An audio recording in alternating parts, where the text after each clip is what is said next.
Okay, cool. All All right, right, man. Sean Zattel, FightHype. Here with the WBC super featherweight champion of the world, fresh off an incredible performance, man.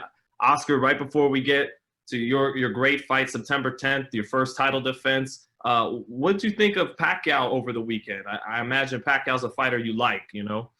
Yeah, of course. I mean, I think everybody likes Pacquiao.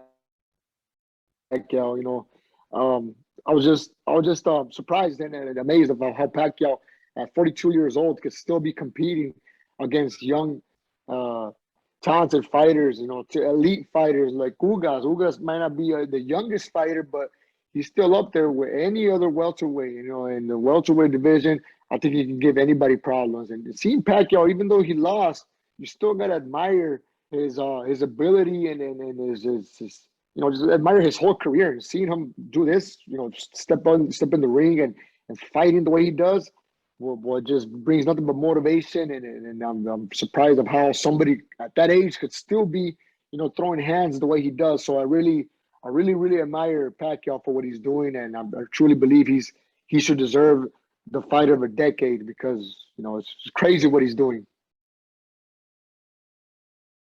Oscar, do you feel like he should go ahead and fight Ugas again in a rematch, or is it a case where even if you still can compete, call it a career, retire? Well, I think Pacquiao could do whatever he wants. We're all, as fans, will be okay with it. If he fights again, and even if he loses, we'll still applaud it. And if he fights again and he wins, we'll applaud it. And if he retires, then we'll all take our hat off and admire his whole career. So I think right now, Pacquiao, I think whatever he does, people will admire his career either or whatever he does. But like I say, I'm very impressed of Pacquiao's career, and just I can still watch his fights when he fought, Eric Morales, and when he went and fought, Barrera, and then he fought, Marquez, and you can see all those fights, and each and every fight of Pacquiao will be entertaining. It doesn't matter who he's fighting, his career is always going to be entertaining. To this day, he's 42 years old and still putting up great fights. So I just can't stress enough and can't show how much emotion I have towards somebody like Pacquiao. Career full of great performances. But speaking of great performances, you may have had the performance of 2021 in that incredible fight and knockout of Miguel Berchelt. Oscar, you definitely, like a lot of fighters, seem like a guy who doesn't get into it, leaves it to the media. But I know you watch boxing. Do you feel like you've had the most superb performance so far this year? What you did earlier over Berchelt? I don't know about performance. I like you just said, I just leave it to the fans or to the media to say for whatever their opinion is. I've been looking at the knockouts. There've been some great knockouts, and I get happy every time some people say that I might get the knockout of a year. It just brings emotions to me because I want to leave something behind. Once I retire, I don't know how many years from now that I retire. Let's say if I were to die tomorrow, I want to leave something behind in history.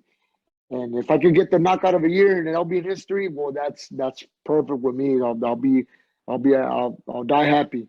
But like I said, I just want to leave something behind in boxing. You hear about great fighters, hear about 2009 greatest knockout was Pacquiao versus Ricky Hatton, and who knows? Hopefully, I get the knockout of the 2021. So that would be great for me, and that would be an accomplishment for me. That's something that I will always be happy. That was a grueling fight. Who knows when we'll see Berchelt back? But how much did you need some time to rest before you got back in the ring? And how important was this rest period? Honestly, even though it was a great fight, a tough fight, after the week of a fight, like a week and a half, I was already back in the gym training because I felt good. My body felt well rested. I didn't receive a lot of tough shots. I was tired, but it was mostly tired because of a work ethic that we have. Training camp for us is always hard. So that's where you win the fights, training camp. So sometimes we got to rest, but not from the fight, but always from training camp. So we did rest. I was active, but not like when I'm training in training camp. So that was a long period. By the time I fight now in September is going to be 7 months. So that's something good for me because I have a long rest.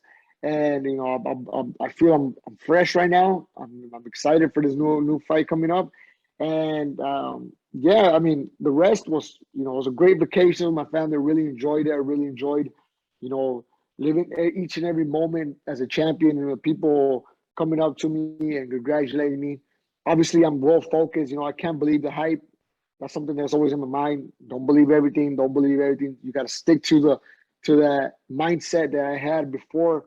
I was gonna go with a Brichette. And that's what I have right now. I'm still hungry. I'm excited. It took me a lot of years to become a world champion, a WBC world champion, and I'm not planning on leaving this anytime soon. So for that to happen, I gotta be more disciplined inside and outside the ring, and just pretty much work hard. Have that same work ethic that we have, and that's it. I want to continue being a world champion for a long time. Still the same Oscar, but you do look a little bit more like a king on his throne now after this winning that WBC title. And that's the same title Julio Cesar Chavez defended many times, that same WBC 130-pound belt, and you defended, September 10th in your home and back home in Arizona against Robson. Help me here. I just want to make sure I get it right. Conceicao, or how do you say it, Champ? I believe it's Conceicao, Robson Conceicao. And yeah. This guy, at first, to be honest, I'm thinking that was such a fight with Berchelt. They got to give him, not a killer coming back, but this guy's undefeated. He's a gold medalist. He's got fast hands. To be honest, it's not that soft to touch, Oscar. What do you think of this fight and your opponent? I mean, I take no fighter lightly, and I know in the boxing world, as a casual boxing fan, someone who's not really into boxing, if I don't know the opponent, I immediately assume that he's a nobody, that he's a bum. It's going to be an easy fight for the other fighter, which that's not the case.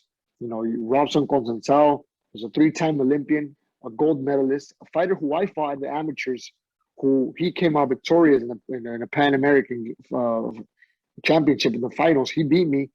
And, I remember that fight like if it was yesterday. I remember, it was back and forth.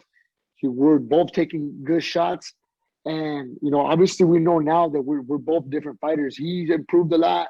I feel like I definitely improved a lot now as my career has been going up and up. Now being with Eddie Reynoso, I feel like I'm a better and complete fighter. But in general, I just feel a better fighter than I was back when we fought in the amateurs.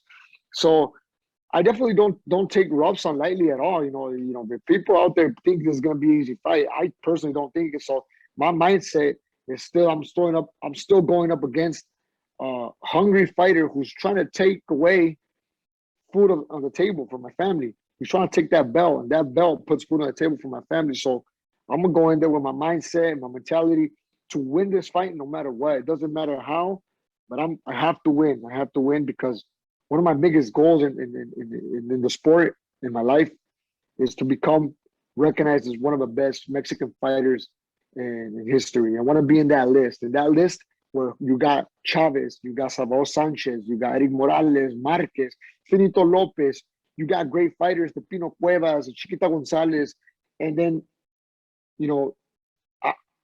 30, 40 years from now, whatever years now, when the next generations come and they say, "Oh, Julio Cesar Chavez was the best Mexican fighter out there," it doesn't matter where in that list they put me, but I want to hear Oscar Valdez. That guy was a warrior. That guy was one of the best fighters that Mexico has given. So for that to happen, I still got a long way to go. I got a lot of fights to defend. I got a unified belts. I got to maybe go up a division in the future and try to win a world title in another division because, you got fighters like Chavez, who was 3-time division champion. You got Eric Morales, who was 4-time division champion. And you even got fighters like Travieso Arce, who was 5 times in different divisions champion. So what is Oscar Valdez right now? If Oscar Valdez retires, Oscar Valdez has done nothing yet. And, I want to be in that list. That list is very hard to get, but it's not impossible. That's why I train the way I train. I have the same work ethic, and I have to beat Conceicao and continue getting, fights in my curriculum so I can one day be in that list. Is that you talked about your improvements since the last time you fought this man in the amateurs. He's a guy that has really good combinations. It looks like, especially if you stand in front of him, is are you Oscar Valdez, the boxer puncher now? And the difference in this fight will be more the skills. You have a better defense than him. And how does the fight play out, Oscar, in your mind? September 10th. I consider myself the smarter fighter because I can box, I can bang, I can do a lot of things. Sometimes my heart beats me. You know, the crowd gets to me, and I lose control, and I want to go in there and brawl it out. That's just my natural instinct in there. A lot of times, if people listen closer to my other fight, it would have been tougher. Yeah.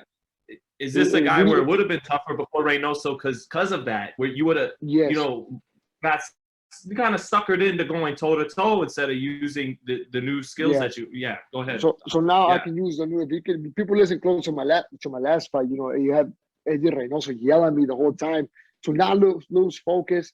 Every time Brichet will tell me let's bang. In my mind, I wanted to, all right, let's do this. But Eddie Reynoso will yell at me. My father will yell at me. They stick to the game plan, and they wouldn't tell me nicely. They would yell at me, cursing in Spanish, and then telling me, "Don't lose focus. Stick to the game plan." And we did exactly what we did, and that's the result that happened. So that's the same thing we have to do with Robson. Not the same fight because each fighter is different. You know, Robson Conceicao is a different fighter than Brichet. Robson Conceicao has a little bit more boxing skills, something that the amateur background helped him. But, you know, I do feel I'm a better improved fighter, and I'm the smarter fighter in there. So if I have to bang, we have to bang. But if we can box, we're going to box. It doesn't matter what we're going to do, but we're always going to do our best to be the better fighter and the smarter fighter, and obviously do whatever it takes to come out victorious. And lastly, Oscar, thanks for your time, man. You know, we, and by we, I mean the boxing world, would love to see that unification fight with the winner of Herring and Stevenson versus you. Who do you think wins that fight? And do you want that fight, you know, if not next, the fight after? Do you feel we will get that fight? You know, I never looked past no fight in front of me. I got Robson Conceicao, and you know, that's something that Miguel Brichet was doing before my fight. He was already looking past me, saying that he wanted to fight Lomachenko after me. Then he wanted to fight Gervonta Davis. And in my mind, I said, wow, he's making a big mistake because I'm hungry and I'm gonna take that belt. And that was my mindset. I was like, why he can't be doing that. He can't be looking at other fighters, man. You gotta pass through me first. And that's the same thing I feel right now. I got Robson Conceicao. But if God wants, God willing, we come out victorious. Of course I want to fight them. Of course I want to fight all of it. I think if the Jermaine Herring and Shakur Stevenson is going to be a great fight, a very technical fight. You know, they both have similar styles. You know, I think you know, Jermaine Herring is more of a gentleman person, which that's why I like more Jermaine Herring, because he's a gentleman. He's a class act fighter. Shakur Stevenson is the different. He's the bad guy, the one who talks the most, and you know, obviously nobody really likes that type of style. I mean, the talking. But in general, I think it's going to be a great technical fight. Whoever wins, you know, I would love to unify the belt. That's one thing for sure. You know, I know coming out of Shakur's mouth, he says this and that, and we're scared of him. Man, I've never been scared of no fighter ever in my life. You know, I've been boxing ever since I was 8 years old. And of course, we would fight any of those fighters. But right now, I got Robson Conceicao. If God wants, we come out victorious.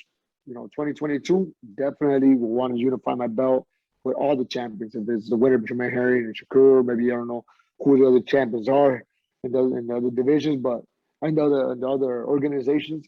But you know, that's what champions do. You know, boxing right now might be criticized, but a lot of times it's not the boxer's fault. You know, it's just politics in boxing. You got promoters and TVs and the platforms.